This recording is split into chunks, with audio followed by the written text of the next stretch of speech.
اور بہنیں اللہ کو بھول گئی. پوری زندگی ہار زیورات اچھے کپڑے بیوٹی پارلر اسی کی نظر ہو رہی ہے. بہنوں اللہ پاک کا ارشاد ہے کل من علیہا فان وَيَبْقَ وَجْهُ رَبِّكَ ذُو الْجَلَالِ وَالْإِكْرَامِ. سب فنا ہو جائیں گے، خدا کی ذات باقی رہے گی. خوبصورت چہروں پر گھمنڈ کرنے والیوں، بیوٹی پارلر میں جا کر کے اپنے آپ کو مصنوعی خوبصورت بنانے والی میری بہنوں، یہ نرم اور نازک چہروں کو قبر کی مٹی کھائیں گی، قبر کے کیڑے کھائیں گے، یہ بدبو میں تبدیل ہو جائیں گے، یہ نجاست میں تبدیل ہو جائیں گے. اللہ کو یاد کر لو، خدا کو منا لو. ارے جو خدا کو راضی کر لے وہ فرشتوں سے بہتر ہے، جو خدا کو راضی نہ کر سکا پھر کتا اس سے بہتر ہے. بابا بلے شاہ نے کہا تھا اٹھ بلیا چل یار منا لے ورنہ بازی لے گئے کتے. تو اپنے مالک سے وفاداری کرتا ہے، آدھی روٹی کھا کر دم ہلاتا ہے، وفا کا اظہار کرتا ہے. جس خدا نے تمہیں ہر نعمت دی اس خدا کے ساتھ بغاوت کرتے ہو. یہ میری مائیں اور بہنیں، بچہ اگر صبح 6 بجے اسکول جا رہا ہے تو 5 بجے اس کا ٹفن بنانے کے لیے تو اٹھ سکتی ہے، لیکن نبی کی آنکھوں کو ٹھنڈک پہنچانے کے لیے نماز فجر کے لیے نہیں اٹھ سکتی. کہ مولانا میری تو کمر میں تکلیف ہے، میں تو بیمار رہتی ہوں، تمہیں پتا ہے نا کہ میں پریشان رہتی ہوں. اللہ اکبر، آپ بیٹے کے ٹفن کے لیے اٹھ سکی، نبی کی آنکھوں کی ٹھنڈک کے لیے نہ اٹھے گی؟ وہ بیٹا بڑا ہو کر پتا نہیں وفاداری کرے گا کہ نہیں، اس کے لیے راتوں کی نیند تم نے قربان کی. کرنا چاہیے، میں منع نہیں کر رہا ہوں، لیکن بیوی کا منہ دیکھ کر وہ تمہارے ساتھ غداری بھی کر سکتا ہے، جوان ہو کر تمہیں گھر سے دھکے دے کے باہر بھی نکال سکتا ہے. اس کے لیے نیند قربان کرنے والوں، وہ جانے وفا جو تمہاری مرنے کے بعد تمہاری قبر میں تشریف لانے والے ہیں، ان کے لیے تم نیند قربان نہیں کر سکتے. کہاں ہے؟ کس بلا کی میں سے ہے سرشار ہم، دن ڈھلا ہوتے نہیں ہوشیار ہم. ٹوٹے کٹورے سے آواز ہے فلاں بادشاہ کو جانتے ہو؟ ہاں ہاں وہ تو بہت بڑا بادشاہ تھا. کہا اس کی بکھری ہوئی مٹی میں ہوں. کہا وہ کیسے؟ کہا جب اللہ نے اس کو حکومت دی، دولت دی، سلطنت دی تو وہ اللہ کو بھول گیا. وہ اللہ کو بھول گیا جیسے تم اللہ کو بھول گئے تھے. جیسے تم اللہ کو، ان کو کہتا ہے دونوں بھائیوں کو، جیسے تم مال دولت میں دنیا میں اللہ کو بھول گئے، وہ بھی اللہ کو بھول گیا. اور جب اللہ کو بھولا تو اللہ اس سے ناراض ہو گیا. اللہ کو بھولا تو اللہ اس سے ناراض ہو گیا. اور جب اللہ اس سے ناراض ہوا، ایک بات یہ بھی یاد رکھنا، اللہ ہم میں سے کسی کا محتاج نہیں کہ ہم اس کی عبادت کریں. معاذ اللہ اگر پوری کائنات خدا کی عبادت نہ کرے تو اس کی ربوبیت میں کوئی فرق نہیں آتا. پوری کائنات رات دن سجدے میں چلی جائے تو بھی اس کی ربوبیت میں کوئی فرق نہیں آتا. وہ فرق سے پاک ہے، وہ گھٹنے بڑھنے سے پاک ہے، وہ اتنا بلند ہے کہ اب اس کے آگے کوئی بلندی نہیں ہو سکتی. وہاں آگا پیچھا کچھ نہیں ہے، وہاں کوئی زوال نہیں ہے، وہاں کوئی عروج نہیں ہے. میرا اللہ وہ گھٹنے سے بھی پاک، وہ بڑھنے سے بھی پاک. اپنے دائیں بائیں میں ڈوبنے ڈبانے والوں کو دیکھ کر کے اس کو قیاس نہ کرنا. نہ وہ بیان میں آتا ہے، نہ وہ زبان میں آتا ہے، نہ وہ تصور میں آتا ہے، نہ وہ تخیل میں آتا ہے. ارے موسیٰ علیہ السلام جیسی ہستی اس کو دیکھ نہ سکی، جبریل علیہ السلام نے کبھی اس کو نہیں دیکھا. دیکھنے والی تو ایک ہی آنکھ تھی، جس کو قدرت نے بنایا تھا اسی لیے بنایا تھا. لیکن بہرحال تو ٹوٹے ہوئے کٹورے سے آواز آتی ہے وہی بادشاہ تو میں ہوں. تو یہ کیسے کٹورا بن گیا؟ تو کہا جب اللہ کو بھول گیا، غافل ہوا، غفلت میں مر گیا. لوگ کیا کہتے ہیں؟ اللہ بری موت سے بچانا. کیا کہتے ہیں؟ اللہ بری موت سے بچانا. اور دماغ میں کیا گھومتا ہے؟ ایکسیڈنٹ نہیں ہونا چاہیے میرا، آگ لگ کے نہیں مرنا چاہیے میں. عورتیں کہتی ہیں اللہ بری موت سے بچانا، یعنی بچے کی ولادت کے وقت مجھے موت نہیں آنا چاہیے کیونکہ بری موت اسی کو لوگ سمجھتے ہیں. میرے بھائی یہ بری موت نہیں ہے. اگر معاذ اللہ سب کی حفاظت کرے کوئی ایکسیڈنٹ میں مر جائے وہ شہید ہے. یہ بری موت نہیں، وہ شہید ہے. یہ تو تمہارا خبط ہے، تم نے دوسروں کا سکر کہہ رکھا ہے کہ جو بری موت سے مرتا ہے اس کی روح بھٹکتی رہتی. کوئی روح نہیں بھٹکتی.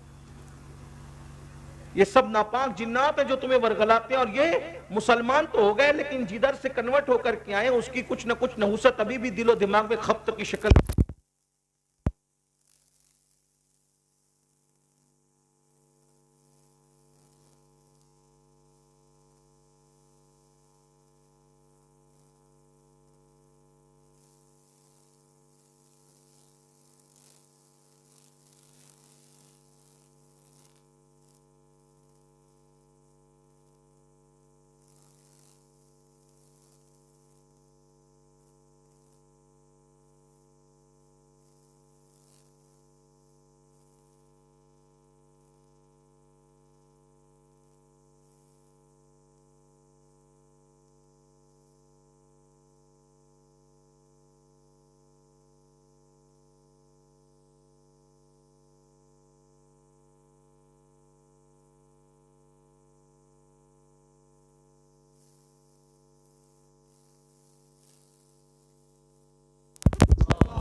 درود شریف پڑھنے کے بعد درود شریف پڑھ لیجئے.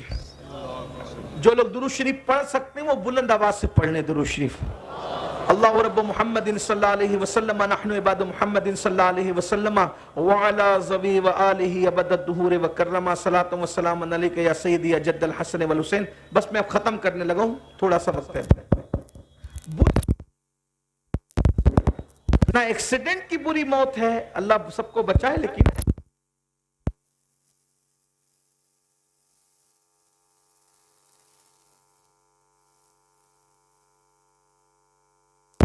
سب لوگ اللہم صلی علی سیدنا مولانا یا رسول اللہ. جلدی جلدی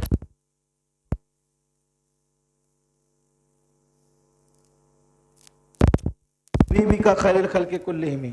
اگر کوئی بندہ غسل کر رہا ہو، پانی میں دریا میں تیر رہا ہو اور اسی حالت میں وہ ڈوب کر مرے، خودکشی نہ کی ہو، ڈوب کر مرے، وہ شہادت کی موت ہے. اللہ نہ کرے کسی کے گھر میں آگ لگ گئی، اس میں کوئی مر گیا، آگ میں جل کر مر گیا، کوئی اس کو بچا نہ سکا، تو وہ شہادت کی موت ہے. تو پھر بری موت کون سی ہے؟ سن لیجئے. بری موت وہ ہے جو غفلت کی موت ہے. اگر آپ مسجد میں بھی سجدے کی حالت میں غفلت میں مرے نا، کہ سر تو سجدے میں تھا لیکن دل میں یار نہ تھا، دل میں یار کا پیار نہ تھا، بس چلے گئے تھے بھولے بٹ کے مسجد اور وہیں اٹیک وٹیک آ گیا، مر گئے، یہ غفلت کی موت. غفلت کی موت سے بری موت کوئی نہیں. آپ کہیں گے آپ نے سجدے کی، میں نے کہا وہ سجدہ ہی نہیں ہے جس میں یار کی یاد نہ ہو. کہنے والے نے کہا تھا نا، کہ اقبال نے کہا تھا، میں جو سر بس سجدہ ہوا کبھی، جو میں سر بس سجدہ ہوا کبھی، تو زمین سے آنے لگی صدا، تیرا دل تو ہے صنم آشنا، تجھے کیا ملے گا نماز میں. سجدہ لوگوں کو پتا ہونا چاہیے سجدہ کہتے کسے ہیں. ابھی تو زمین پہ کو پیشانی زمین پہ رکھنے کو لوگوں نے سجدہ سمجھ لیا. سجدے کی معرفت تو حاصل کرو. اگر 1 منٹ سجدہ کروا لیں تو دھڑکنیں تیز ہوتی ہے. سجدے میں دھڑکنیں تیز نہیں ہوتی. جو سجدہ سیکھ لیتے ہیں اور لذت سجدہ سے آشنا ہوتے ہیں، وہ پوری رات سجدے میں گزارتے تو رات چھوٹی پڑتی ہے مگر سجدہ مکمل نہیں ہوتا. ایسے سجدہ کرنے والے ہیں کہ یا تو امام صاحب اگر 31 مرتبہ سبحان ربی الاعلیٰ کہتے تو کہتے کل سے تو نہیں آنا کیونکہ لمبا سجدہ ہے. سجدہ سجدہ ہے، سجدہ سجدہ ہے. بہرحال غفلت کی موت بری موت ہے. سب سے بدترین موت غفلت کی موت ہے. اور آج ہم سب غافل ہیں. بلکہ بزرگوں نے کہا جس دم غافل اس دم کافر. یہ صوفیہ کی اپنی زبانی ہے، میں اس کو جو ہے وہ آپ پہ وہ نافذ نہیں کر رہا ہوں، اس لیے کہ صوفیہ کا اپنا ایک انداز ہے. ہم تو غافل ہی ہیں نا. غفلت غفلت غفلت غفلت. تو بہرحال اس نے کہا، اس مٹی سے ٹوٹے ہوئے پیالے سے آواز آئی، میں تو غافل تھا اور غفلت میں موت آ گئی. اب غفلت میں موت آئی بادشاہ کو تو کیا ہوا؟ کل لوگوں نے دفن کر دیا جیسے کہ اوروں کو دفن کیا جاتا ہے. جب دفن کر دیا گیا میں، تو میری مٹی مٹی میں مل گئی، ہڈیاں بھی زمین کھا گئی، کیڑے کھا گئے، سب ختم ہو گیا.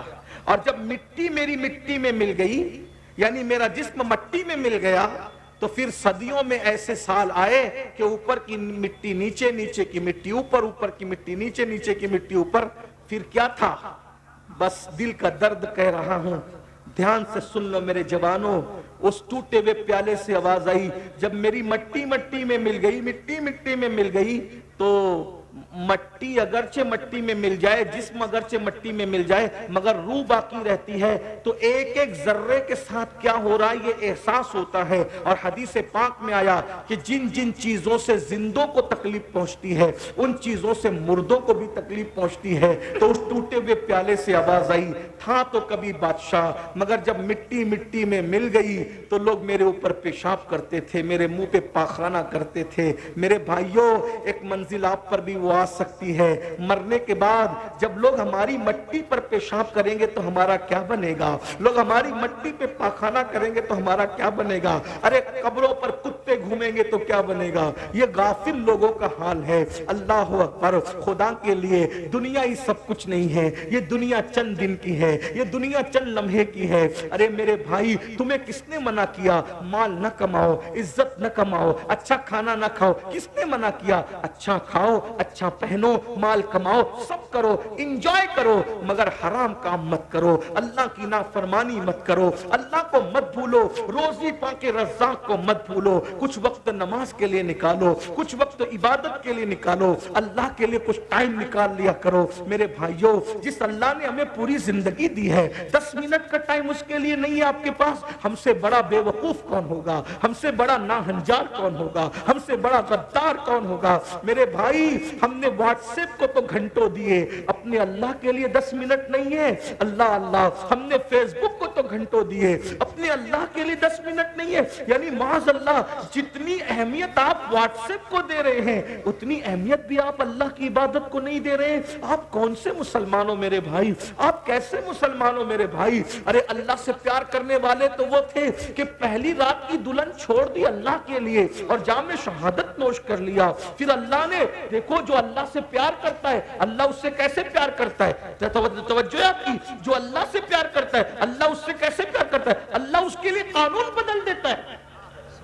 جو اللہ سے پیار کرے اللہ اس کے لیے قانون بدل دے. ان علماء سے پوچھو, اللہ کے رسول کی حدیث بخاری شریف کی, جہاں جنبی ہوگا یعنی جہاں پر غسل جنابت کسی پہ فرض ہے, ناپاک آدمی ہوگا, وہاں رحمت کے فرشتے نہیں ہوں گے. جہاں غسل جنابت فرض والا آدمی ہے وہاں رحمت کے فرشتے نہیں ہوں گے. لیکن اے سرکار حضرہ, آپ کی عظمتوں پہ قربان, جہاں جنابت ہے وہاں رحمت کے فرشتے نہیں ہے, مگر حضرہ جنابت میں ہے اور رحمت کے فرشتے غسل دیتے نظر آ رہے ہیں. وجہ کیا ہے تو پتا چلے گا, حضرہ نے خدا رسول کی محبت میں اپنی جان کو قربان کر دیا تو فرشتے رحمت کے ان کو جنابت کا غسل دیتے نظر آ رہے ہیں. قانون بدل دیا گیا, قانون بدل دیا گیا. اندازہ تو کریں, توجہ تو کریں, ہم اللہ کی محبت کی قدر ہی نہیں کرتے. سب کو ٹائم دے رہے ہیں, 5 وقت کی نماز کے لیے 50 منٹ لگتے ہیں, کیا جاتا ہے؟ ہر محفل میں اس پہ زور دیتا ہوں کیونکہ میرا مشن ہے لوگ اللہ سے ایک بار جڑ جائیں, اور اللہ سے جڑنے کا پہلا زینہ نماز ہے, آسان طریقہ نماز. میرا دل چاہتا ہے کہ میری قوم جتنا جلسوں میں آتی ہے نا اتنا فجر کی نماز میں ہمارا کام پورا ہو گیا انشاءاللہ. اس لیے کہ جو قوم نمازی بن جائے اس کو اصلاح معاشرہ کے جلسے کی ضرورت ہی نہیں ہے, کیونکہ جو نمازی بنتا ہے اس کو اللہ خود سدھار دیتا ہے. ان الصلاۃ تنہی عن الفحشاء والمنکر, نماز ہر برائی اور بے حیائی سے روک لیتی ہے. اس قوم کو صرف نمازی بنا دو, یہ قوم ہر بے حیائی سے رک جائے گی, ہر برائی سے. ابھی آپ پلٹ کے یہی سوچ رہے ہو نا, لیکن ہمارے محلے کے نمازی تو ابھی تک سود کھاتے ہیں. میں نے کہا وہ نمازی نہیں ہے بھائی, میں نے کہا نمازی کہلانا اور ہے, نمازی بن جانا اور ہے. ارے وہ نمازی تو عورتوں کو تکتے ہیں, میں نے کہا وہ نمازی نہیں ہے, اس لیے کہ اٹھک بیٹھک الگ چیز ہے, نماز الگ چیز ہے. ہاں, فلسفہ رہ گیا تلقین غزالی نہ رہی, تب برقی نہ رہی, شعلہ مقالی نہ رہی, وائز قوم کی وہ پختہ خیالی نہ رہی. فلسفہ رہ گیا تلقین غزالی نہ رہی, رہ گئی رسم ازا روح بلالی نہ رہی. اللہ کے لیے کچھ وقت نکال لیجئے, غفلت کی موت مت مریے, توبہ کر لیجئے, اللہ کی بارگاہ میں معافی طلب کیجئے, کچھ ٹائم دے دو اپنے اللہ کی بارگاہ میں. تو ٹوٹے ہوئے پیالے سے آواز آئی, بادشاہ تھا مٹی میں ملا, مرنے کے بعد لوگوں نے پیشاب اور پاخانے کی, پاخانے پیشاب لوگوں نے کی. پھر کیا ہوا؟ اسی مٹی کو ایک دن کمار آیا اور میری مٹی کو اٹھا لے گیا. جب اٹھا لے گیا تو مٹی کو سڑایا, اس میں گوبر ملایا. ہائے ہائے, یہ بادشاہ کی مٹی کا حال دیکھو, یہ بادشاہ. غافل لوگوں کا انجام دیکھو. اللہ غیور ہے, وہ خفیہ تدبیر فرمانے والا ہے, وہ خفیہ تدبیر فرمانے والا ہے. کہ کمار نے مٹی سڑایا, سڑانے کے بعد پھر کٹورا بنایا, اور کٹورا میری مٹی سے بنا, اور پھر اس کو آگ میں تپایا, تو آگ میں بھی تپا میں. احساس تو زندہ تھا نا, ذرے بکھر چکے تھے لیکن احساس تو زندہ تھا. پیشاب ہو رہا ہے, پاخانہ ہو رہا ہے, سڑایا جا رہا ہے, بنایا جا رہا ہے, اور آگ میں جلایا بھی گیا, تب میں کٹورا بنا. اور کٹورا بنا کر کے مجھے جب بازار میں بیچا گیا تو میں بکا بھی. جو کبھی بادشاہ دوسروں کو خریدتا تھا آج وہ بازار میں اس کی مٹی بک رہی ہے. میرے بھائیوں یہ دنیا, اللہ کی خفیہ تدبیر سے ڈرو, توبہ کرو. کب مجھے بازار میں بیچا گیا, جب میں بازار میں بکا کٹورے کی شکل میں, تو پھر اس میں کھانا کھایا گیا, پانی پیا گیا, یہ کیا گیا, وہ کیا گیا. پھر ایسا ہوا کہ کسی کی ٹھوکر مجھے لگی اور میری کسی کی ٹھوکر نے مجھے ٹکڑے ٹکڑے کر دیا اور آج مجھے یہاں لا کر کے پھینک دیا گیا.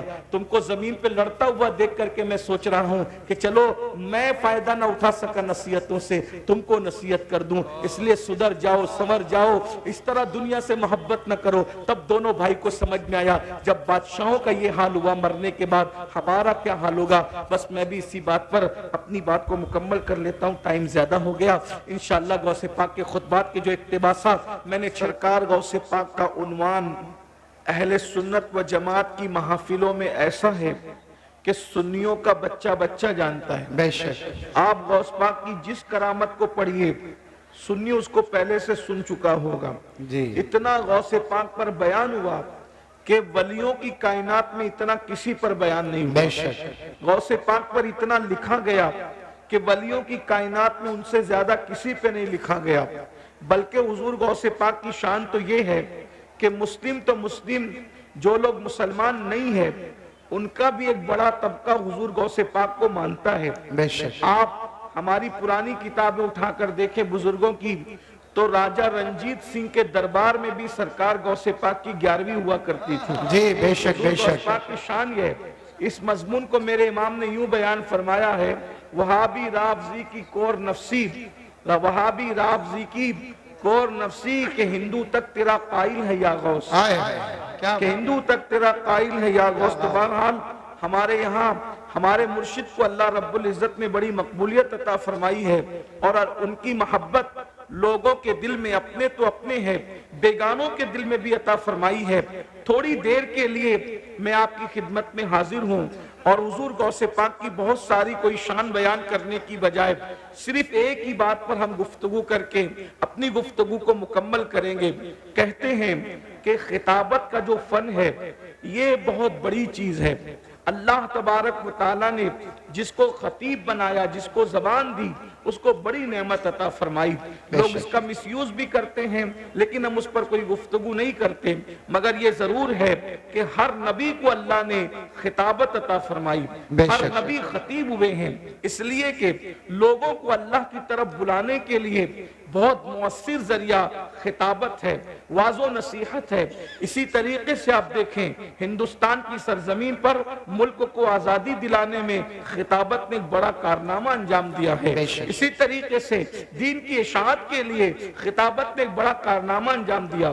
جہاں کتابیں نہیں پڑھی جاتی وہاں بھی خطاب سنے جاتے ہیں, اس لیے کہ کتابیں بہت زیادہ علم والے لوگ سمجھتے ہیں مگر خطاب کو ایک عام انسان بھی سمجھ لیتا ہے. اسی لیے خطابت کے ذریعے سے بڑا کام ہوا ہے. اللہ اکبر.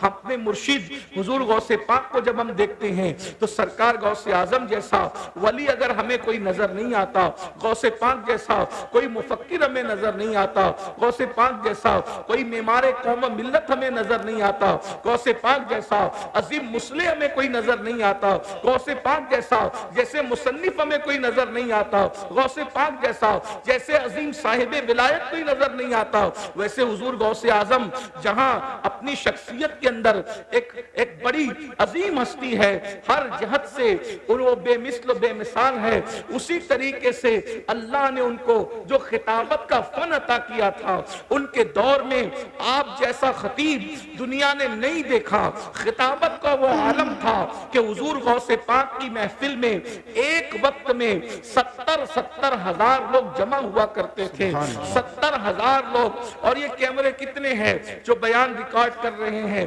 لیکن اس دور میں کیمرے تو نہیں تھے, لیکن غوث پاک کے خطابات کو ریکارڈ کرنے کے لیے یعنی ان کو لکھنے کے لیے 400 بندے قلم دوات لے کر کے بیٹھتے تھے اور حضور غوث پاک کا خطاب لکھا کرتے تھے. جب غوث پاک خطاب فرماتے تھے تو انسانوں کے علاوہ جنات کا مجمع بھی ہوا کرتا تھا. ابھی یہ منتظمین نے کتنی محنت کی ہوگی, تب کہیں جا کر یہ ہزاروں کا مجمع جمع ہے، لیکن 70,000 نہیں ہوں گے۔ جہاں تک میرا خیال ہے کہ اس مجمع میں اتنی محنتوں کے بعد، لاکھوں روپے خرچ کرنے کے بعد ہزاروں آئے ہیں، مگر 70,000 نہیں ہے۔ آج سے 900 سال پہلے نہ کوئی تشہیر ہے، نہ کوئی انٹرنیٹ کا دور ہے، نہ کوئی تشہیر کرنے والا ہے، اور 70,000 کا مجمع ہے۔ اللہ اکبر۔ اور پھر یہ 70,000 تو انسانوں کا مجمع ہے، اس میں جنات الگ ہے، اس میں فرشتے الگ ہے، اور پھر اللہ اکبر، صرف فرشتے اور جنات نہیں بلکہ انبیاء بھی تشریف لاتے ہیں، اور صرف انبیاء نہیں، امام الانبیاء بھی تشریف لاتے ہیں، مولا علی بھی تشریف لاتے ہیں۔ میرے امام نے بیان کیا، کہتے ہیں اللہ اکبر، ولی کیا مرسلی خود خیر الرسل آئے، وہ تیری واز کی محفل ہے یا غور، وہ تیری واز کی محفل ہے یا غور۔ خود حضور سید العالمین تشریف لاتے ہیں، مولا علی تشریف لاتے ہیں۔ اللہ اکبر۔ اور بیان کی چاشنی کیا ہے، بیان کی لذت کیا ہے؟ جو آتا ہے توبہ کر کے جاتا ہے، عیسائی آتا ہے مسلمان ہو کر کے جاتا ہے، یہودی آتا ہے مسلمان ہو کر کے جاتا ہے، مشرک آتا ہے مسلمان ہو کر کے جاتا ہے۔ کیفیت یہ ہے حضور غوثیت معاف کی، لیکن میں آپ کے سامنے تھوڑا سا حضور غوث پاک کی خطابت اور دوسروں کی خطابت کا ایک فرق واضح کرنا چاہتا ہوں۔ میں آج کے تناظر میں کچھ نہیں کہوں گا، میں صرف جو ہے حضور غوث پاک کے دور کی بات کر رہا ہوں۔ آپ جانتے ہیں میرے بھائی، حضور غوث پاک نے جو انقلاب پیدا کیا ہے، آپ کو محی الدین کا لقب ملا، یعنی دین کو زندہ کرنے والا۔ یہ لقب کسی کو نہیں ملا۔ امت محمدیہ میں یہ لقب صرف حضور غوث اعظم کی خصوصیات میں سے ہے، اسی لیے محی الدین کسی کو نہیں کہا جاتا۔ یہ دین کو زندہ کرنے والی حیثیت شخصیت ہے۔ آپ کیا ہستی ہے۔ آپ کے دور میں دراصل ہوا یہ تھا کہ سرکار غوث پاک کے دور میں جو حکمراں تھے، حکمراں طبقہ مسلمانوں کا بگڑ گیا تھا۔ آپ کو پتہ ہونا چاہیے، شراب کا دورہ ہے۔ اللہ اکبر۔ یہاں تک مورخین لکھتے ہیں کہ ایک مسلمان مالدار کے گھر میں شراب پلانے والی 300 لڑکیاں ہوتی تھی۔ ایک مالدار کے گھر میں مسلمان اتنا عیاش ہو چکا تھا، 800 لڑکیاں گانے والی ہوتی تھی۔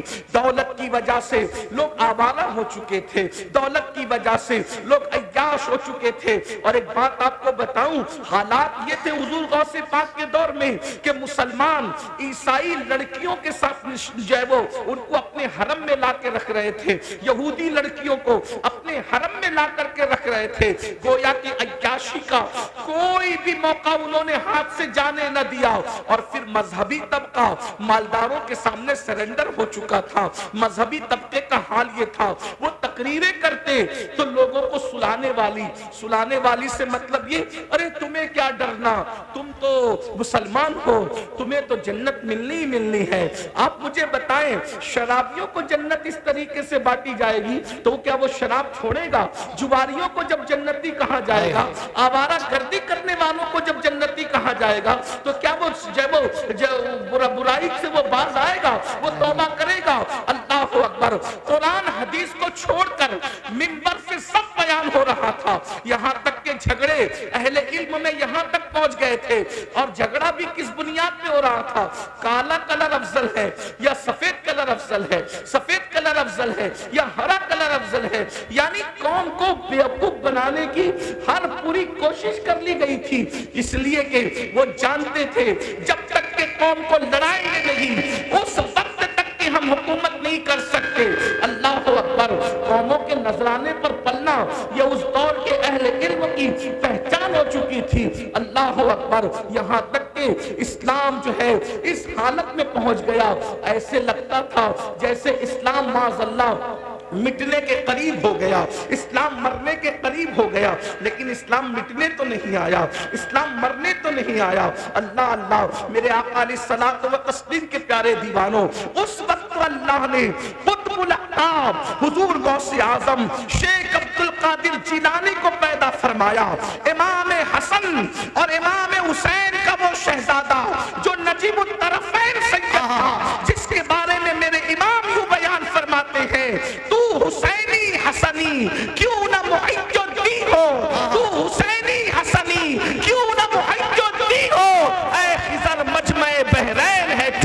تیرا، اے خضر مجمع بحرین میں چشمہ تیرا، اور شان کیا ہے شکر کے جوش میں جو ہے وہ تجھے کیا جانے، شکر کے جوش میں جو ہے وہ تجھے کیا جانے، خضر کے ہوش سے پوچھے کوئی رتبہ تیرا، ورفعنا لک ذکرک کا ہے سایہ تجھ پر، ذکر اونچا ہے تیرا، بول ہے بالا تیرا۔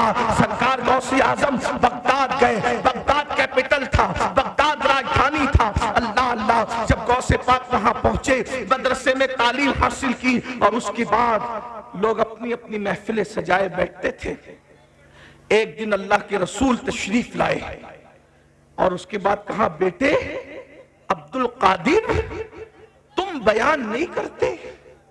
تو غوث پاک نے فرمایا یا رسول اللہ یہ سب عربی لوگ ہیں، ایک سے ایک بیان کرنے والے، ان کے درمیان میں کیا بیان کروں گا؟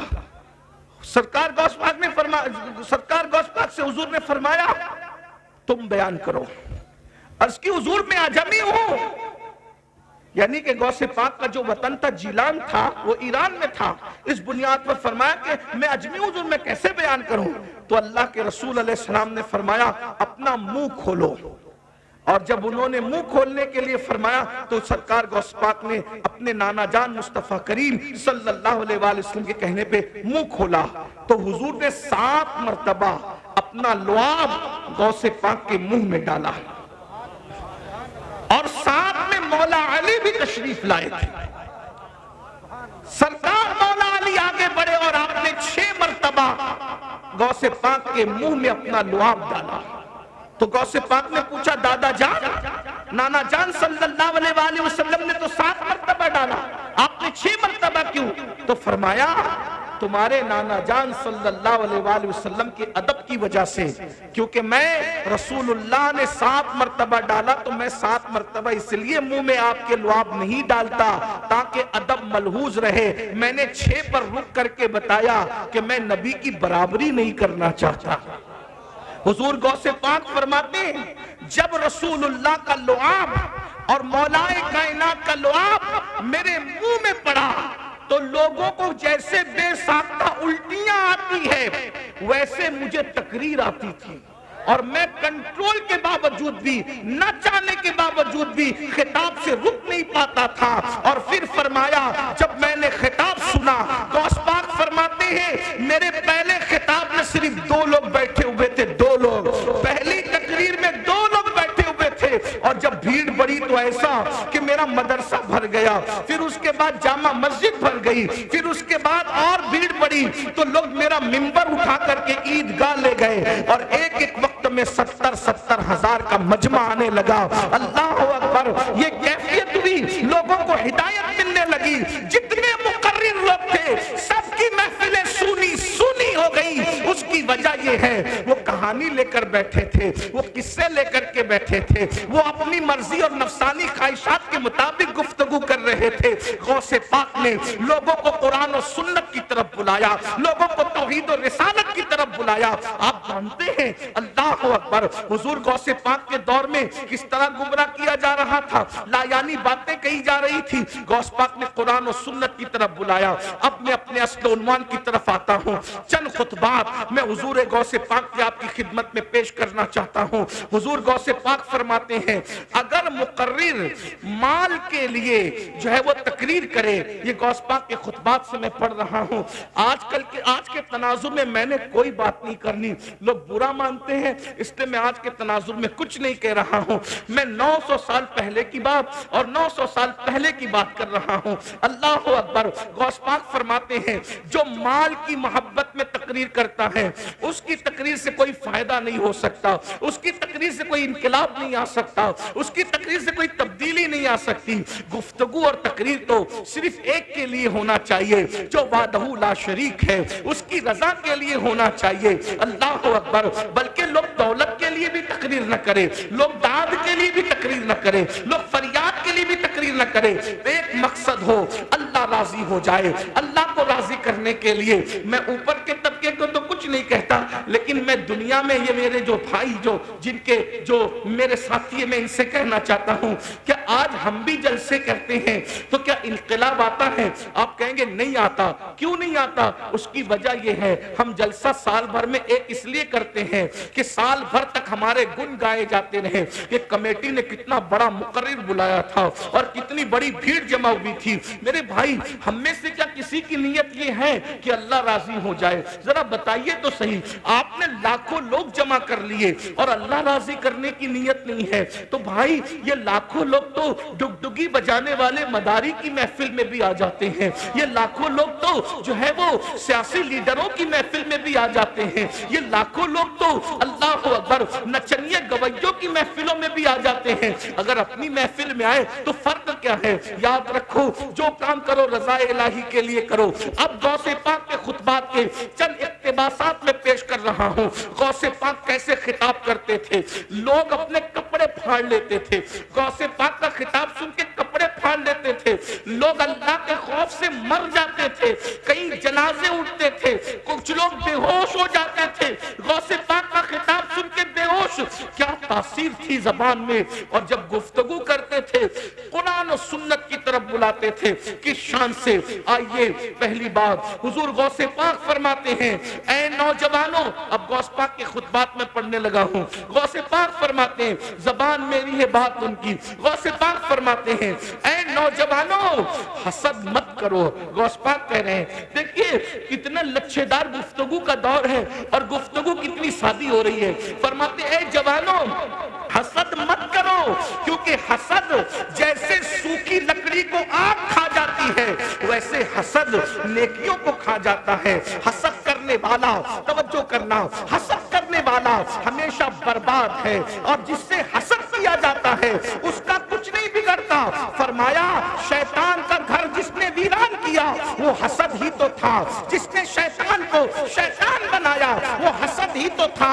لیکن دیکھو تو صحیح، آدم سے حسد تھا۔ اور ایک بات بتائی، سازش کرنے والا اگرچہ وقتی طور پہ کامیاب ہو جائے مگر ہمیشہ کامیاب نہیں ہوتا۔ حضرت آدم علیہ السلام کے خلاف شیطان نے سازش کی کہ میں جنت میں نہیں رہوں گا تیری وجہ سے، تو تجھے بھی جنت میں رہنے نہیں دوں گا، اور اس معصوم کے ساتھ سازش کی۔ حضرت آدم کو جنت سے نکلوایا کہ نہیں نکلوایا؟ مگر اللہ کی شان دیکھو، شیطان حسد کر رہا تھا آدم علیہ السلام سے، لیکن آدم کا کیا بگاڑا؟ آدم کو جنت سے نکالا۔ آدم نکلے تو اکیلے میاں بیوی تھے، مگر جب جنت میں جائیں گے تو کروڑوں اولاد کے ساتھ جنت میں جائیں گے۔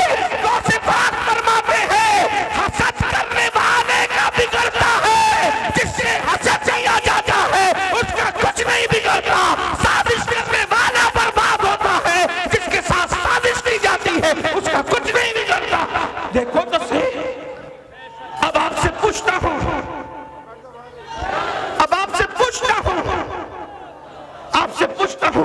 کیا تم سازشیں نہیں کرتے؟ جن دوستوں کے ساتھ بیٹھتے ہو ان کے خلاف سازشیں کرتے ہو۔ سازش کرنا کس کا کام ہے؟ شیطان کا۔ کس کے راستے پہ چل رہے ہو؟ غوث پاک کیسے جھنجھوڑتے ہوں گے؟ جب میں وہ خطبات پڑھتا ہوں تو میرے رونگٹے کھڑے ہو جاتے ہیں۔ کیا وہ آواز نہیں ہوگی؟ ہم لوگ جب تقریر کرتے ہیں ہمارے مقرر لوگ تو اتنے پیار سے بولتے، کیا کہتے ہیں؟ پیارے آقا کے پیارے دیوانوں، میٹھے میٹھے اسلامی بھائیوں، عزیزان ملت اسلامیہ، رفیقان گرامی، ایسے ہی بولتے ہیں۔ غوث پاک کیا بولتے تھے؟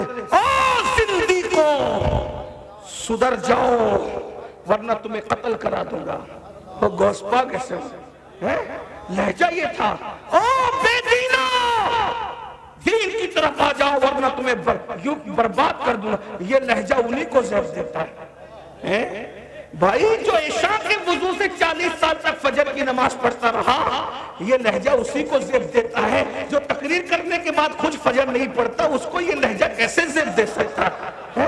یہ لہجہ تو مرشدی کو زیب دیتا ہے۔ لیکن بہرحال بات اتنی ہے تو غوث پاک فرما سازش نہ کرو۔ کرو. آج بولو ایک دوسرے کے خلاف سازش نہیں کرتے. اپنے دوستوں جن کے ساتھ بیٹھتے ہو سازش کرتے ہو, اپنے بھائیوں کے خلاف سازش کرتے ہو. ایک کمیٹی کے 10 ممبر ہو تو 10 ایک دوسرے کے خلاف سازش کرتے ہو. سب ایسے نہیں ہیں, لیکن ذرا غوث پاک کی فکر تو دیکھو, غوث پاک کے خطابات تو دیکھو. غوث پاک کہتے ہیں سازش نہ کرو, یہ شیطانی کام ہے. اور سازش کر کے بگڑا کیا آدم کا؟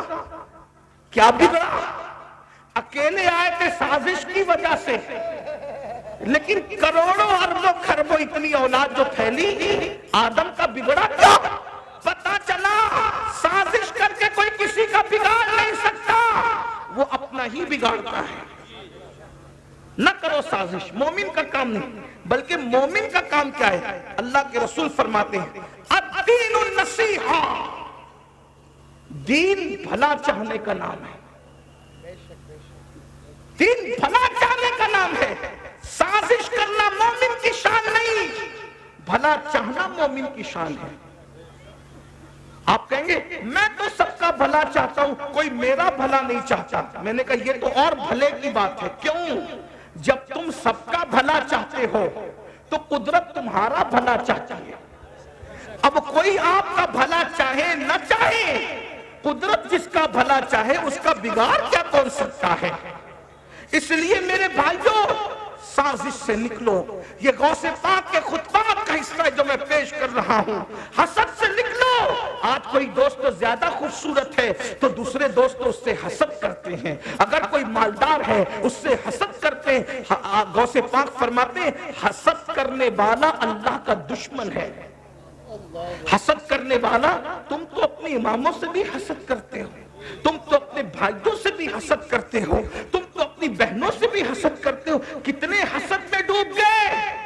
حسد زنا سے بھی خطرناک ہے, حسد چوری سے بھی خطرناک ہے, حسد سور کھانے سے بھی خطرناک ہے, حسد شراب پینے سے بھی خطرناک ہے. اس لیے کہ حسد نے کسی کو شیطان بنایا ہے. شیطان. حسد نہ کرو.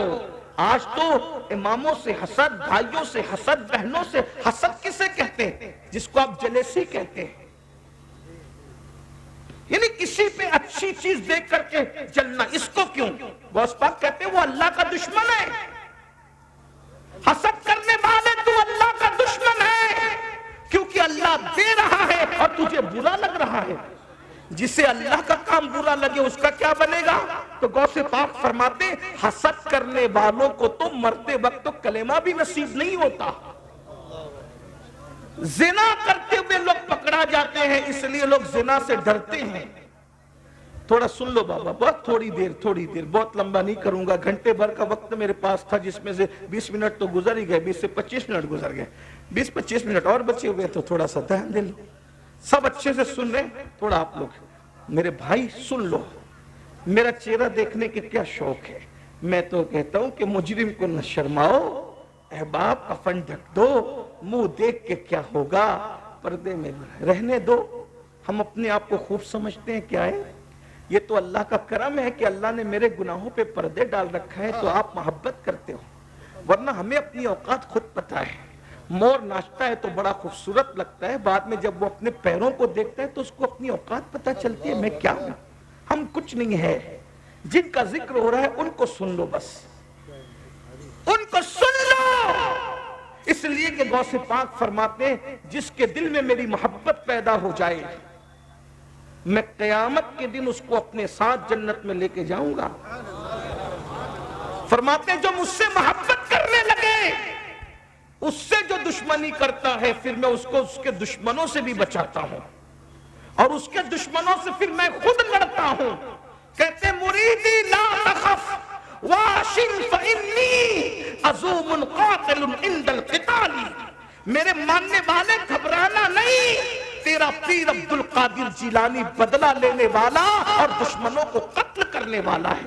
فرماتے بابا میرا گھوڑا بے لگام ہے, میری تلوار بے نیام ہے, جو آ کر کے ٹکرانا ہے میں اس کو ختم کر دیتا ہوں. اس کو میرے بریلی کے قلندر نے کہا العبا خیر ہے اے غوث وط کی خاطرہ, العبا خیر ہے اے غوث وط کی خاطرہ, مر کے بھی چین سے سوتا نہیں مارا تیرا. نعرہ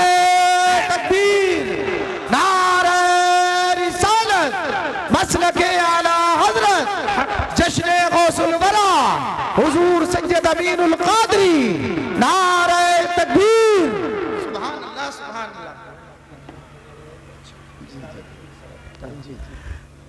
ہر مرنے والا مر کے چین سے سو جائے. جیسے کسی کو اللہ نہ کرے کینسر ہے, کینسر میں تڑپ رہا ہے, جب کینسر سے وہ مر گیا, اب مرنے کے بعد اس کو کینسر کا درد نہیں ہوگا کیونکہ وہ مر گیا, اب چین سے سو گیا. کسی کو ٹی بی ہے, ٹی بی میں کے مرض میں تڑپ رہا تھا, مر گیا, اب اس کو ٹی بی کا درد نہیں ستائے گا. اسی طرح کوئی بیماری ہو, کسی کو کوئی بیماری ہو, مرنے کے بعد وہ درد اس کو نہیں ہوگا. لیکن میرے امام کہتے ہیں جس کو غوث اعظم نے مارا ہو, ہر مرا ہوا چین سے سو سکتا ہے, لیکن غوث اعظم کا مارا ہوا چین سے اس لیے نہیں سو سکتا کہ ادھر غوث اعظم نے مارا اور مرنے کے بعد ادھر فرشتے بھی اس کو ماریں گے. الما خیر ہے اے غوث وہ تیکھا تیرا, مر کے بھی چین سے سوتا نہیں مارا تیرا. اور کہتے تو ہے وہ غوث کہ ہر غوث ہے شیدا تیرا, تو ہے وہ غیث کہ ہر غیث ہے پیاسا تیرا. راج کی شہر میں کرتے نہیں تیرے خدام, باج کس نہر سے لیتا نہیں دریا تیرا. اور تو گھٹائے سے کسی کے نہ گھٹے ہے نہ گھٹے, تو گھٹائے سے کسی کے نہ گھٹا ہے نہ گھٹے. جب بڑھائے تجھے اللہ تعالیٰ تیرا, اور مٹ گئے مٹے ہیں مٹ جائیں گے آدھا تیرے, نہ مٹا ہے نہ مٹے گا کبھی چچا تیرا, نہ مٹا ہے نہ مٹے گا. تو حضور غوث پاک فرماتے حسد نہ دیکھو, حسد ہم نے نیکی کی, جو نیک ہے ان کی نیکیاں کھا جاتا ہے حسد, جیسے آگ لکڑی کو کھا جاتی ہے. ہم نے تو نیکی کتنی کی, حسد مت کرو. آج جو قتل ہو رہے ہیں, مرڈر ہو رہے ہیں, حسد کی وجہ سے. ابھی الیکشن کے ایام شروع ہوں گے, دیکھیے پھر کیا حسد ہے. حسد نکل کر آئے گا. میں کوئی سیاسی آدمی نہیں, جتنے ملک نے قانون نے اجازت دی اتنی سیاست میں دلچسپی لو, باقی حسد کر کے اپنی آخرت کیوں برباد کرتے ہیں. الیکشن کے بعد مرڈر ہوتے ہیں, الیکشن کے بعد ان کے گھر کی عورتوں کے ساتھ کھیل ہوتے ہیں, صرف اپنے حسد کی آگ کو بجھانے کے لیے.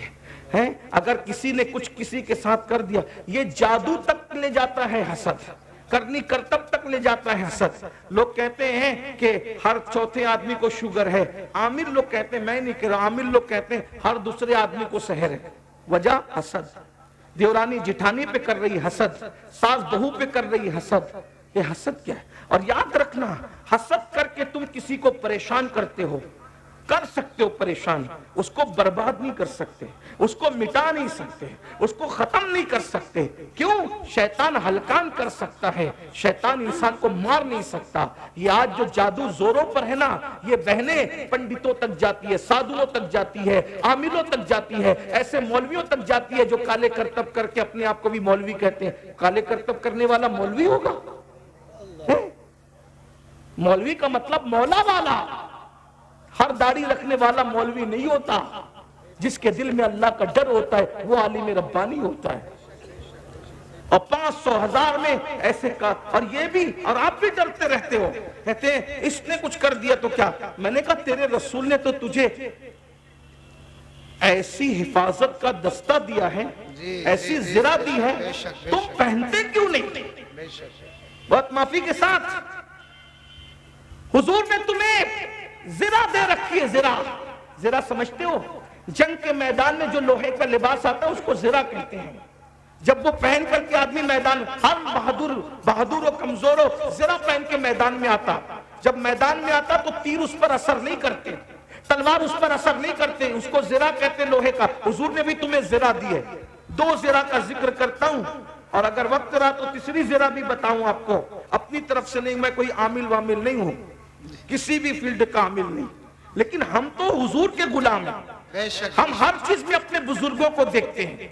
ایسی پاورفل چیزیں تمہارے پاس ہیں, تمہیں کوئی قبرستان میں بیٹھنے کی ضرورت نہیں, چلے چٹنی کرنے کی ضرورت نہیں, بس حضور نے تمہیں بتایا. آقا علیہ السلام فرماتے ہیں جو باوضو رہے وہ اللہ کے قلعے میں محفوظ ہو گیا. سبحان اللہ.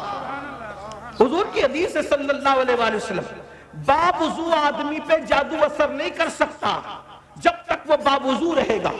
حضور کہہ رہے ہیں, اور کیا فرمایا, اللہ کے قلعے میں محفوظ ہو جاتا ہے وضو کرنے والا. ارے کوئی بادشاہ کے قلعے میں محفوظ ہو جائے, اس کا کوئی کیا بگاڑ سکتا ہے؟ جو اللہ کے قلعے میں محفوظ ہو اس کا کوئی کیا بگاڑ سکتا ہے؟ بے شک بے شک. سرکار غریب نواز پہ کیسا جادو کرنا چاہا، ہوا جادو کا اثر ہوا غریب نواز پر، ہوا غریب نواز پہ جادو کا اثر. باوضو رہو، لیکن باوضو کیا رہو گے میرے بھائی، برا مت ماننا، تم تو کھڑے ہو کر پیشاب کرتے ہو، اس کے بعد پانی بھی نہیں لیتے. تمہیں وضو کرنا بھی میرے بھائی لوگ نہیں آتا زیادہ تر. اگر اچھے علماء سے آپ اپنا وضو چیک کرائے نا تو آپ منہ ہاتھ تو دھوتے ہو، وضو نہیں کرتے. صحیح فرما رہے ہیں. جب عالم کے پاس آپ اپنا وضو چیک کرائے تو آپ ناکام ہوں گے، جب یہ وضو اللہ چیک کرے گا تو کیسے کامیاب ہوں؟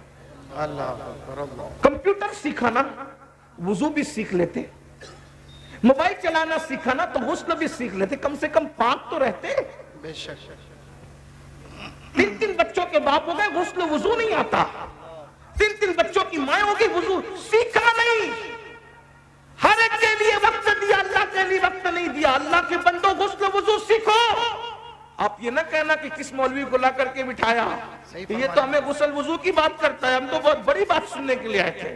میں نے کہا دیکھو میرا کام ڈاکٹر کا ہے، میں آپ کا میزبان نہیں ہوں، میں ڈاکٹر کا کام سے آیا ہوں. میزبان جو ہوتا ہے وہ مہمان کی پسند کی غذا کھلاتا ہے یا اپنی پسند کی کھلاتا ہے، لیکن ڈاکٹر نہ اپنی پسند کی کھلاتا ہے نہ مہمان کی، کیونکہ مہمان نہیں ہوتا، وہ تو ضرورت کے مطابق دوا دیتا ہے، چاہے مریض اس کو 4 گالیاں دے دے. تو ہم بھی اسی طرح آئے میرے بھائی، نام آپ کے میزبان نہیں ہے. آپ نے ابھی تک وضو نہیں سیکھا، آپ جنت میں کیسے جاؤ گے؟ آپ اپنا وضو چیک کریں نا، کسی عالم سے چیک کرائیں. کبھی سیکھا وضو سیکھنے کے لیے بیٹھے. اب تو آن لائن کلاسیں علماء اہل سنت چلا رہے، علماء آن لائن کلاسز چلا رہے، آدھا پون گھنٹہ نکالو گے نا. بلکہ میں تو کہتا ہوں کسی اچھے عالم کے پاس صرف 2 گھنٹہ بیٹھ جاؤ، آپ کو وہ 2 گھنٹے میں وضو بھی سکھا دیں گے، غسل بھی سکھا دیں گے، نماز بھی سکھا دیں گے. 2 گھنٹے، زیادہ وقت نہیں لگتا. اپنا دین بہت آسان ہے. یہ میری بہنیں بیٹھی ہوئی ہیں، اللہ انہیں ان پہ رحمت فرمائے. یہ لوگ بھی کچھ نہیں جانتی. آپ بتائیں جس کی ماں پوری زندگی پاک نہ ہوئی ہو، میں حیا کے پردے میں کہہ دوں، ذرا بتائیں. جب آپ علماء سے پوچھیں، مجھ سے مت پوچھیں، میں بہت چھوٹا آدمی ہوں. جب آپ کو غسل نہیں آئے گا تو آپ پہ جنابت کا غسل فرض ہوگا، جب غسل ہی نہیں آئے گا تو آپ پاک نہیں ہوں گے. جی بے شک. تو زندگی پر جو پاک نہ رہا، اس کے گھر میں نیک اولاد کیسے پیدا ہوگی؟ زندگی پر جس کی ماں پاک نہ ہو سکی، اس کے گھر میں کوئی ولی قطب ابدال کیسے پیدا ہوگا؟ ولی قطب اور ابدال کے لیے ام الخیر جیسی ماں چاہیے، سبحان اللہ، ابو صالح جیسا باپ چاہیے، تب ولی پیدا ہوتا. بلکہ ولیوں کا سردار پیدا ہوتا. باپ غیاث الدین چاہیے، ماں ماہ نور چاہیے، تب غریب نواز جیسا فرزند پیدا ہوتا ہے. ہمارا کیا حال ہے؟ تو میں عرض کر رہا تھا، حسد سے نکلو. جادو کی تک پہنچا دیا تمہیں حسد نے، سازشوں تک پہنچا دیا. یہ غیبت کی محفلیں کیوں ہیں؟ حسد کی وجہ سے. اللہ کے رسول علیہ السلام کے غلاموں، فرمایا گیا الغیبت اشد من الزنا، کہ غیبت زنا سے بدترین چیز ہے. زنا سے بھی بری چیز کا نام غیبت ہے. جہاں بیٹھتے ہو شادی میں غیبت، جنازوں میں غیبت، محفلوں میں غیبت، مذہبی محفلوں میں غیبت، مسجدوں میں غیبت. رمضان شریف میں بھی ہم اپنی زبان کو غیبت سے بچا نہیں پاتے. اس لیے خدا کے لیے حسد سے بچو. پھر غوث پاک فرماتے ہیں، میں عرض کروں نا، آپ تھک تو نہیں گئے نا؟ خطبات میں غوث پاک کے پڑھ رہا ہوں. مجھے پتا ہے آپ کو نعرہ لگانے والی تقریر چاہیے، لیکن آج میں ایسا نہیں کروں گا. میں کوئی کرامت غوث پاک کی بیان نہیں کروں گا، حالانکہ میں کرامت پر ایمان رکھتا ہوں، میرا عقیدہ ہے الحمدللہ. لیکن آج میں غوث پاک کے خطبات پڑھ رہا ہوں. توجہ کرنا. غوث پاک فرماتے ہیں تکبر نہ کرنا. جوانوں سے کہتے ہیں جوانوں تکبر نہ کرنا. کیوں؟ کیونکہ ہر گناہ فاسق بناتا ہے اور تکبر کافر بناتا ہے. وَاسْتَكْبَرَ وَكَانَ مِنَ الْكَافِرِينَ، اور تکبر کیا کافروں میں سے ہو گیا. تمہیں بائک ملتی ہے مہنگی والی بائک، اس پہ جینس اور ٹی شرٹ پہن لیے اور اللہ نے تھوڑا سا حسن دے دیا تو کتنا گھمنڈ کرتے ہو. کسی کو سلام نہیں کرتے، بوڑھوں کا مذاق اڑاتے ہو، علماء کا مذاق اڑاتے ہو. یہ تکبر ہے نا. مال نے تمہیں گھمنڈی بنایا نا، حسن نے تمہیں گھمنڈی بنایا نا، جوانی نے تمہیں گھمنڈی بنایا نا. غوث پاک فرمانے تکبر نہ کرنا. اللہ پاک فرماتا ہے کہ تکبر میری چادر ہے اور بڑائی میرا تیبن ہے، اس کو مجھ سے چھیننے کی کوشش نہ کرو. جو اس کو چھیننے کی کوشش کرتا ہے میں اس کے دانت توڑ دیتا ہوں، میں اس کو تباہ کر دیتا ہوں، میں اس کو برباد کر دیتا ہوں، تکبر کسی کو زیبا نہیں ہے۔ حسن کی بنیاد پر تکبر کرنے والوں، دولت کی بنیاد پر تکبر کرنے والوں، نیکی کی بنیاد پر تکبر کرنے والوں، تکبر کا مطلب اپنے آپ کو کچھ سمجھنا، میں کچھ ہوں۔ دیکھتے نہیں، کوئی آئے تو سلام نہیں کرتے، کوئی سلام کرے تو جواب نہیں دیتے۔ ارے شادیوں میں اگر کوئی غریب مالداروں کے پاس آ کے بیٹھ جائے تو اپنے سفید کپڑے سمیٹنے لگتا ہے۔ نادان ہو، اللہ اکبر، اپنے سفید کپڑوں پہ گھمنڈ کرنے والوں، یہ وجود مٹی کی غذا بننے والا ہے، اس وجود کو مٹی نے کھانا ہے۔ میں تو ایک بات مجھے یاد آئی، اللہ اکبر، ایک مرتبہ مولا مشکل کشا ایک خوبصورت پیالے میں شربت پی رہے، مولا علی پاک خاتم الولایت، سید السادات، امام المشارق والمغارب، حلال مشکلات والنوائب، اخی رسول و زوج البتول، فاتح خیبر، قاسم ولایت، سیدنا علی ابن ابو طالب کرم اللہ تعالی وجہہ الکریم، خوبصورت سے مٹی کے پیالے میں شربت پی رہے ہیں۔ بزرگوں کی نظر دیکھو، بزرگوں کی فکر دیکھو، بزرگوں کے سوچنے کا انداز دیکھو۔ میری قوم کے جوانوں، ہمارے مرشد سرکار مولا مشکل کشا نے جب شربت کا پیالہ منہ کے قریب کیا، آنکھ میں ٹپ ٹپ آنسو آ گئے، اور اتنے آنسو آئے کہ آنسو کی وجہ سے داڑھی تر ہو گئی۔ لوگوں نے پوچھا، مولا شربت پیتے وقت رونے کا کیا مطلب؟ مولا مشکل کشا نے فرمایا، یہ مٹی کا خوبصورت پیالہ دیکھ کر کے رونا آ گیا۔ کتنے خوبصورت چہرے مٹی میں ملے ہیں، اور ان مٹی میں ملنے کے بعد اتنے خوبصورت چہروں کی مٹیاں ایک ساتھ ملی ہے، تب کہیں جا کر یہ خوبصورت پیالہ بنا ہے۔ بھائیو، کس گھمنڈ میں ہو؟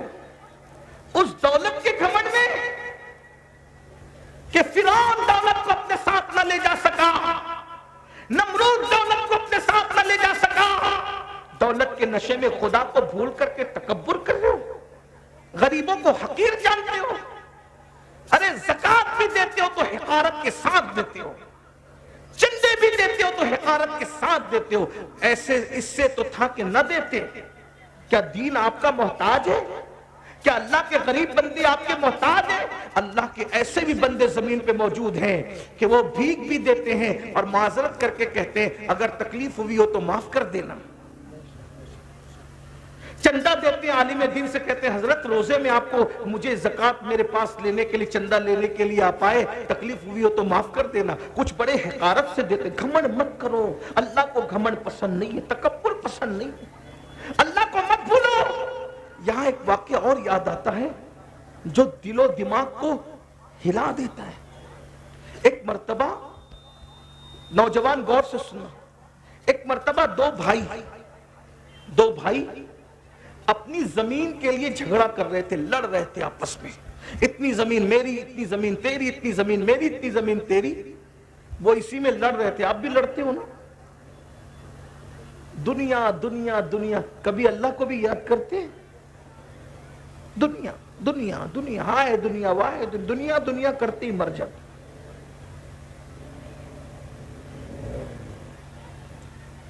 دو بھائی آپس میں زمین اور جائیداد کا جھگڑا کر رہے ہیں۔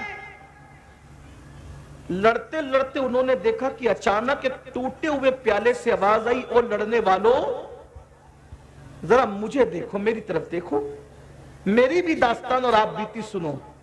اب ٹوٹا ہوا پیالہ جو زمین پہ پڑا ہوا ہے، اس سے آواز آئے گی تو آدمی کی حیثیت کیا ہوگی، کیا اس کی پوزیشن ہوگی؟ میں اور آپ ہوتے تو بھاگی جاتے، لیکن ان میں کچھ ہمت تھی، انہوں نے مڑ کے دیکھا ایک ٹوٹا ہوا پیالہ پڑا ہے اور اس سے آواز آ رہی ہے، میری بھی تو آپ بیتی سن لو، میری بھی تو داستان سن لو۔ اور جب یہ آواز آئی تو ان دونوں نے کہا، کون ہو تم؟ دھیان سے سننا، تم ہی ہو نا بھائیو، شادیوں کے موقع پر عورتیں نچانے کے لیے لاتے ہو نا، اپنے پیسے میں پٹاخے پھوڑ کے اپنے ہاتھوں سے آگ لگاتے ہو نا، ڈی جے پر ناچتے ہو، تھرکتے ہو، کون منع کرنے والا ہے؟ کوئی منع کرنے والا نہیں ہے آپ کو کون منع کرے گا؟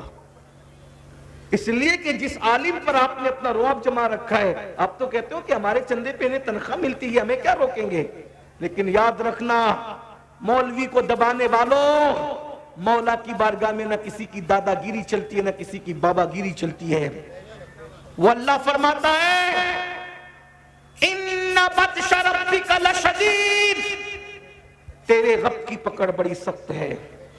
دولت کے بل بوتے پر زنا کے اڈوں کو آباد کرنے والے سن لیں، دولت کے بل بوتے پر شراب کے اڈوں کو آباد کرنے والے سن لیں۔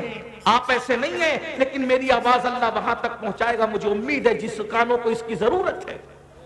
دولت کے بل بوتے پر شادیوں میں ڈی جے لگا کر ناچنے اور نچوانے والے سن لیں، دولت کے بل بوتے پہ پٹاخے پھوڑنے والے سن لیں، تمہیں کوئی منع نہیں کر سکتا، مگر اللہ تمہیں کہہ رہا ہے ان اللہ لا یغیر ما بقوم حتی یغیر ما بانفسہم، اللہ پاک اس وقت تک کسی قوم سے نعمت کو نہیں چھینتا جب تک کہ وہ قوم خود ایسے حالات پیدا نہ کرے کہ اس سے نعمت چھینی جائے۔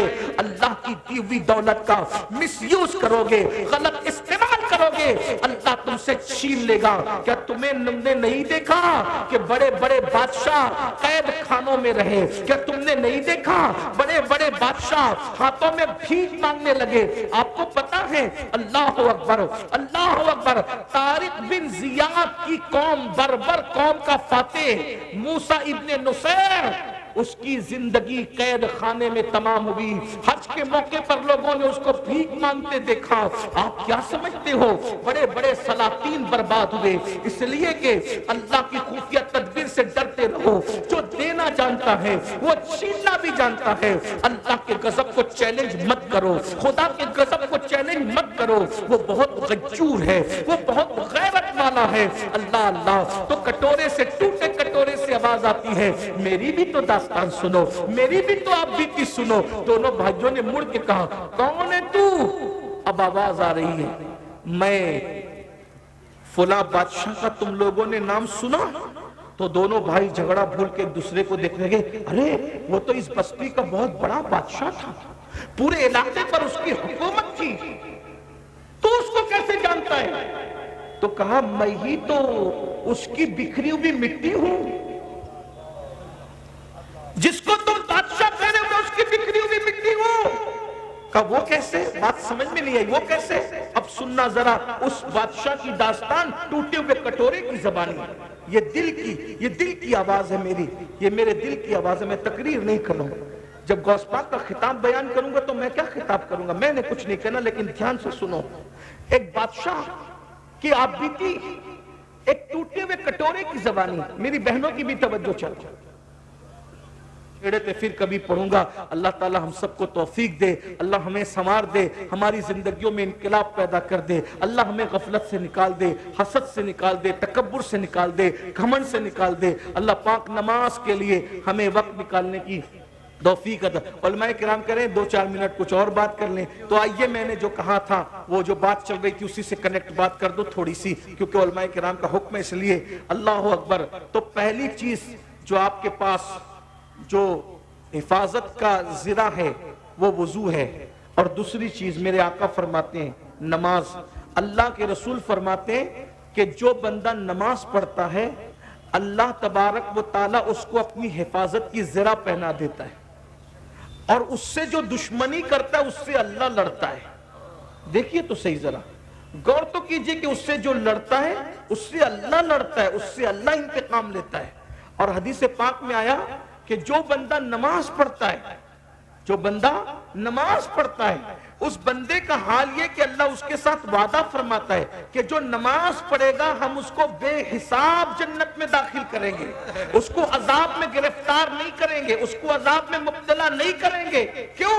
اب بتاؤ، جب نماز پڑھنے والے کو اللہ اپنے عذاب میں گرفتار نہیں کرتا تو پھر اللہ اس کو دنیا کی مصیبتوں میں کیسے گرفتار کرے گا؟ اللہ کے بندوں، آج ہر بندہ پریشان ہے، مالدار بھی پریشان، غریب بھی پریشان، خوبصورت بھی پریشان، پریشان، کم خوبصورت بھی پریشان، اور سب لوگ آ کر کہتے ہیں حضرت دعا کریں. اچھی بات ہے، اللہ کے نیک بندوں سے دعا کرانا چاہیے، لیکن ایک بات کہتا ہوں، یہ جو پریشانیاں ہیں، یہ جو تکلیفیں ہیں، یہ جو بلائیں کیوں ہیں؟ قرآن کہتا ہے وَمَا أَصَابَكُم مِّن مُّصِيبَةٍ فَبِمَا كَسَبَتْ أَيْدِيكُم، کہ تم پر جو کچھ مصیبت آتی ہے وہ تمہارے گناہوں کی وجہ سے آتی ہے، وہ تمہارے ہاتھ کی کمائی کی وجہ سے آتی ہے. غوث پاک کے خطبات میں پڑھ رہا تھا، آئیے خطبے کا ایک اور میں پوائنٹ آپ کے سامنے رکھ دوں. حضور غوث پاک کے خطبے کا، حضور غوث پاک رضی اللہ تعالیٰ فرماتے ہیں کہ آپ نے حسد اور تکبر کے بارے میں سنا. غوث پاک فرماتے ہیں اگر چاہتے ہو کہ تم کامیاب ہو جاؤ، بس یہ آخری پوائنٹ ہے، علماء نے حکم دیا تو میں یہ بات آخری پوائنٹ کے طور پہ رکھ رہا ہوں،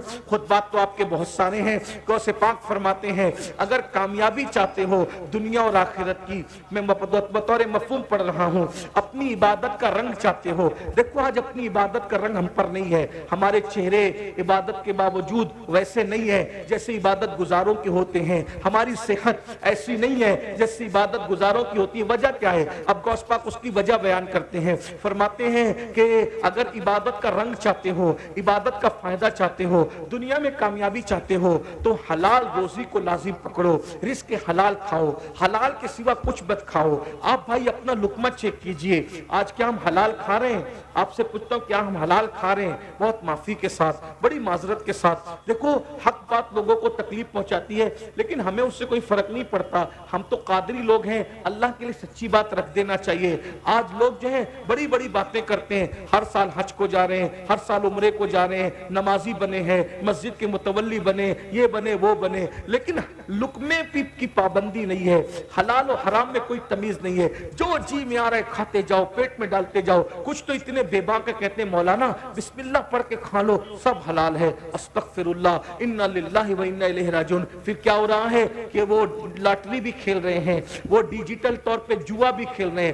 آج جوا ڈیجیٹل اتنا عام ہو گیا ہے، بڑے بڑے دیندار گھرانے کے لوگ، مالدار گھرانے کے لوگ، نوجوان چھوکرے راتوں رات کروڑ پتی بننے کا شوق ہے، راتوں رات جو ہے وہ مالدار بننے کا شوق ہے. ایزی منی کے چکر میں، شارٹ کٹ میں مالدار بننے کے چکر میں جوا کھیلا جا رہا ہے. یاد رکھنا نسلیں برباد ہوگی، نسلیں. اللہ کے بندو حرام کو کیا سمجھ رکھا ہے؟ حرام برباد ہونے کے لیے ہے، حرام تباہ ہونے کے لیے، بلکہ حرام کے اتنے دروازے کھلے ہیں. لوگ تو ٹور شروع کرتے ہیں، حاجیوں کے، عمرہ کرنے والوں کے پیسے لے کے بھاگ جاتے ہیں. سوچئے تو صحیح، حیرت کی بات ہے.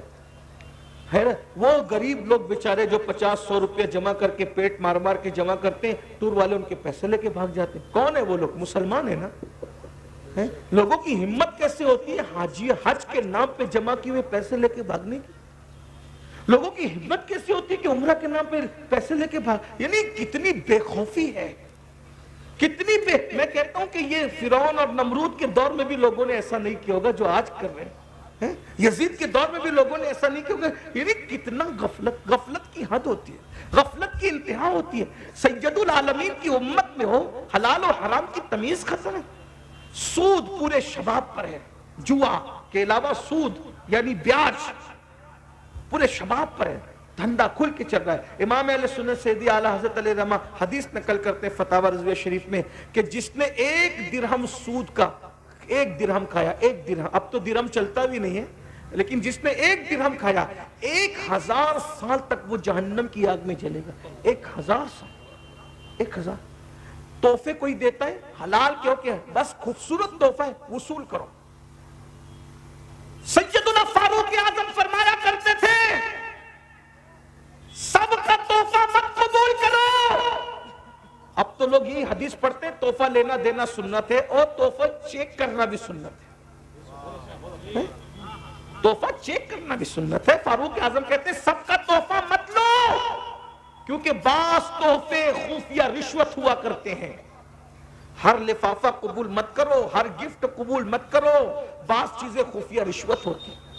غوث پاک سے بڑا کوئی متبع سنت ہے؟ وقت کا بادشاہ، وقت کا تاجدار، جسے دنیا خلیفہ بغداد کہتی ہے، اسلامی حکومت کا بادشاہ خلیفہ کہتی ہے. غوث پاک تو اس کو بھی بہت شان سے اس کو نصیحت کرتے تھے.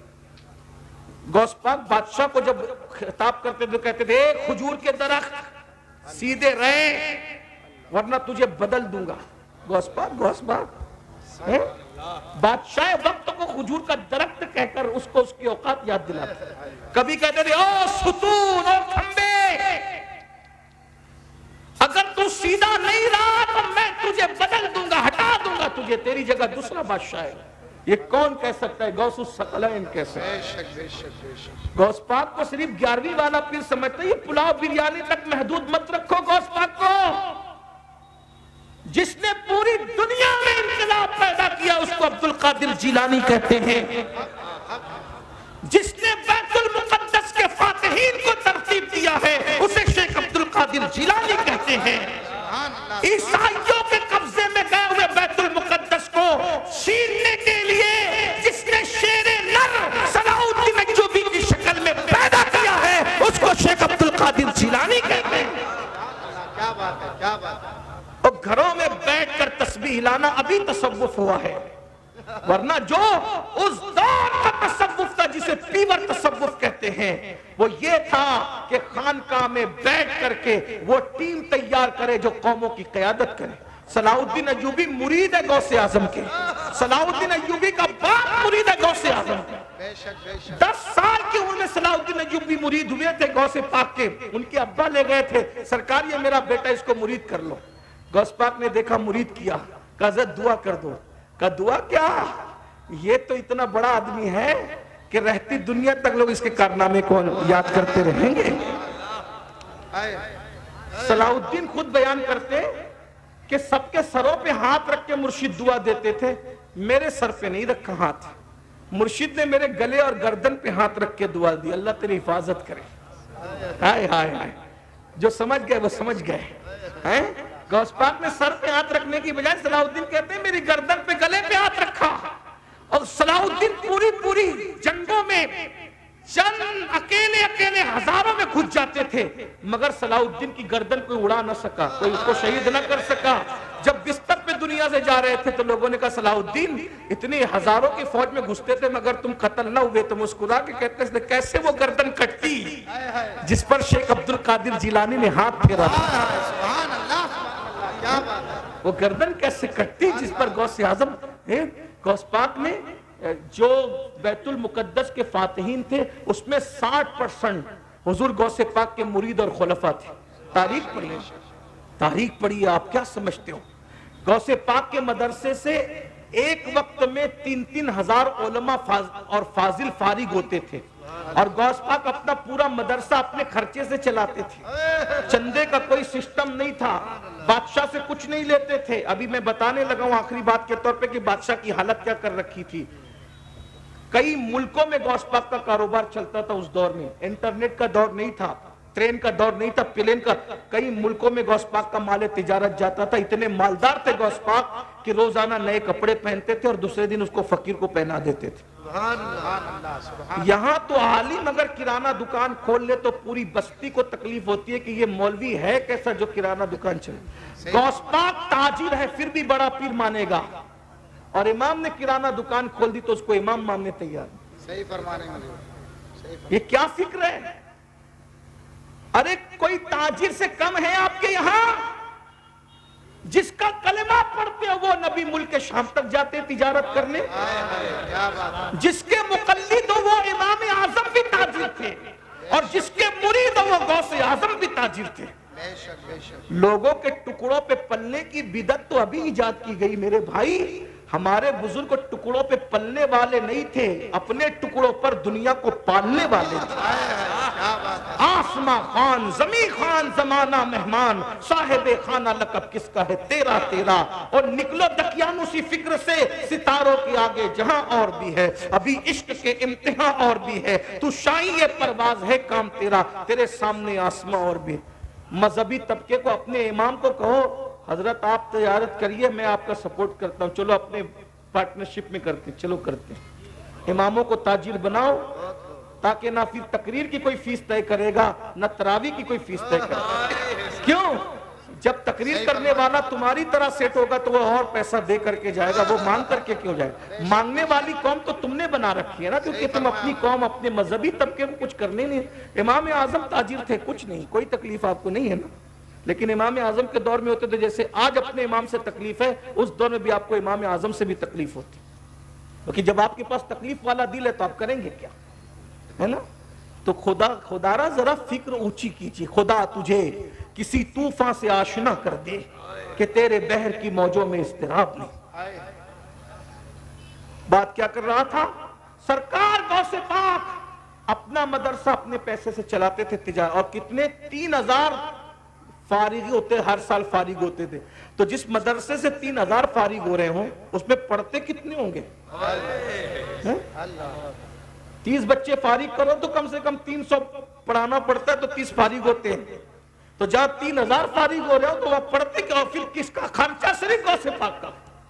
اور بادشاہ کی حالت کیا؟ بس بات ختم ہو رہی ہے۔ بادشاہ ایک دن آیا، پہلے بھیجتا تھا، بہت تحفے بھیجتا تھا غوث پاک کو، بہت گفٹ بھیجتا تھا۔ غوث پاک کہتے تھے واپس لے جاؤ، حرام کا مال مجھے نہیں چاہیے، کسی اور کو لے جاؤ۔ ایک دن بادشاہ خود آیا، اور وہ جو تشت ہوتے ہیں اس میں درہم و دینار کی تھیلیاں بھر بھر کے لایا۔ غوث پاک سے کہا حضور قبول کر لیجئے۔ غوث پاک پھر غوث پاک تھے، گول چہرہ، ملی ہوئی بھویں اور گندمی چمکدار رنگ، داڑھی سینے کو گھیرے ہوئے اور پتلے پتلے ہونٹ، انار کے دانوں کی طرح جمے ہوئے دانت،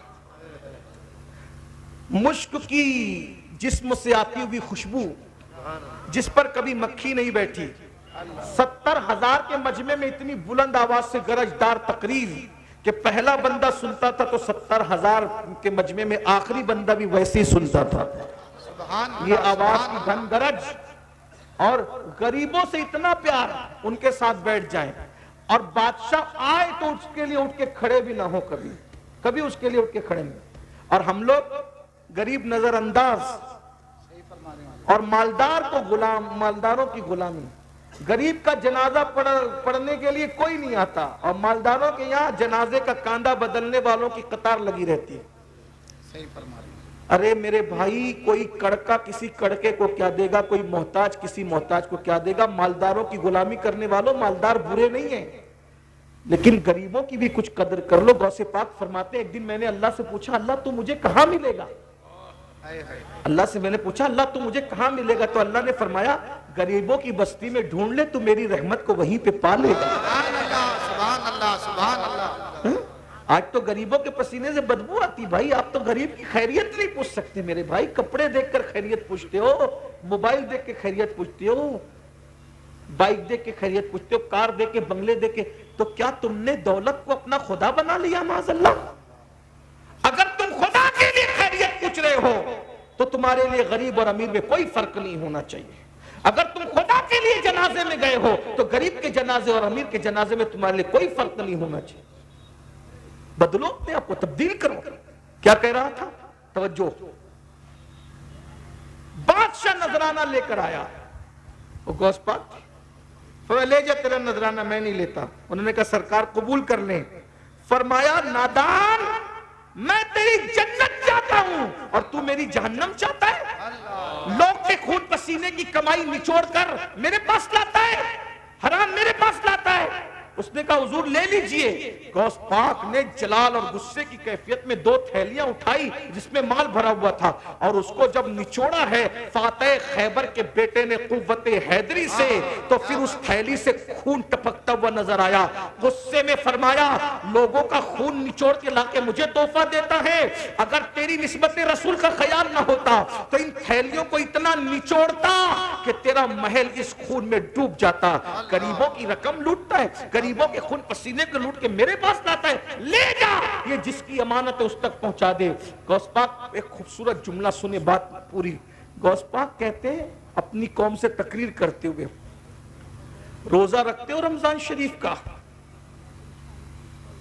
میں بھی ان کی نقل میں پوچھ رہا ہوں، بولو بھائی رکھتے ہو تو بولو۔ غوث پاک کہتے ہیں پانی حلال، صبح صادق سے غروب آفتاب تک پانی چھوڑ دیا، یہ روزہ ہے؟ یہ نا روزہ؟ کھانا حلال، صبح صادق سے غروب آفتاب تک کھانا چھوڑ دیا، یہ نا روزہ؟ وظیفہ زوجیت حلال، صبح صادق سے غروب تک چھوڑ دیا. 3 چیزوں کے چھوڑنے کا نام یہی ظاہری روزہ ہے. غوث پاک کہتے ہیں حلال پانی سے دن بھر بچتے ہو. جملہ غور کریں, اسی جملے پہ بات پوری ہوتی میرے مرشد کے جملے پہ. اللہ کرے کسی کے دل میں بات اترے. فرماتے ہیں پانی حلال تھا, دن بھر پانی نہیں پیا, یہی روزہ. کھانا حلال تھا, دن بھر کھانا نہیں کھایا, یہی روزہ. وظیفہ زوجیت نہیں کیا, یہی روزہ. لیکن جب افطار کرنے بیٹھتے ہو تو خون سے افطار کرتے ہو, افطار خون سے کرتے ہو. اب لوگ حیران, غوث پاک پھر غوث پاک کہا ہم خون سے کیسے افطار کرتے؟ کہا وہ جو کھجور منہ میں ڈالتے وہ کھجور نہیں. اگر کسی کا قرضہ لے کر کے ڈبا دیا تو یہ اس کا خون ہے نا. کسی کا مال ناحق چھین کر کے نہیں دیا, یہ اس کا خون ہے نا.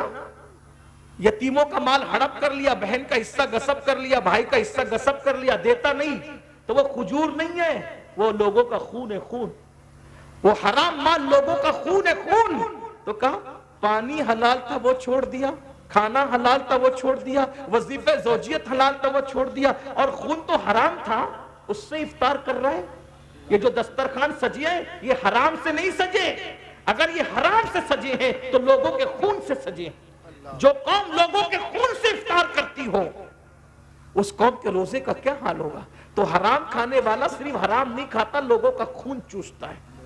تو غوث پاک فرماتے اگر دنیا کی اور آخرت کی کامیابی چاہتے ہو حلال کو لازم پکڑو. غوث پاک کا ایک قول, کسی نے کہا غوث پاک مرشد آپ کو اتنی ترقی کیسے ملی, یہ مقام کیسے ملا, یہ مرتبہ کیسے ملا؟ میرے مرشد کہتے ہیں 2 چیزوں سے مجھے یہ مقام نصیب ہوا. نمبر 1 میں ہمیشہ سچ بولتا رہا, نمبر 2 میں ہمیشہ حلال کھاتا رہا. صدق مقال عقل حلال نے مجھے اس مقام پر پہنچا دیا.